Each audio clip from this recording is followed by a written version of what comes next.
আসসালামু আলাইকুম। বৃষ্টির দিন কেমন উপভোগ করছেন সবাই? জানি অনেকের ভালো লাগছে, কিন্তু আমাদের খুব খারাপ লাগছে। কেননা হচ্ছে বৃষ্টি মানেই হচ্ছে আমাদের জন্য, যেহেতু আম ব্যবসা করি, আমাদের জন্য খুব ক্ষতিকর একটা বিষয়। কেননা এই সময়টা আমাদের রোদ খুব বেশি দরকার, যাতে হচ্ছে আমাদের আমগুলো আপনাদের হাতে পৌঁছে দিতে পারি, পাকাপোক্ত আমগুলো এবং পরিপুষ্ট আমগুলো আপনাদের হাতে পৌঁছে দিতে পারি। তো পাশাপাশি হচ্ছে ডেলিভারি সিস্টেমটাও যাতে ব্যাহত না হয়। কেননা বৃষ্টির কারণে দেখা যাচ্ছে রাস্তাঘাটে যানজট হচ্ছে, আর যে কারণে আপনাদের হাতে আম পৌঁছাতেও দেরি হচ্ছে। তো আমাদের তো কাজ থেমে থাকবে না, আমাদের কাজ চলতেই থাকে, যে কারণে আজকে আমরা ঘুরতে আসছি আম বাগানে।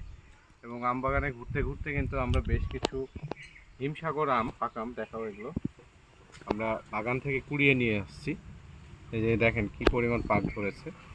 তো এই আমগুলোই আমাদের ইচ্ছা আছে আগামী 1 জুন এবং 2 জুন আপনাদেরকে ঈদের আগে সরবরাহ করা, এবং পরবর্তীতে আমরা ঈদের পর 10 জুন থেকে ইনশাল্লাহ আবার আমাদের আম সরবরাহের কার্যক্রম শুরু করব।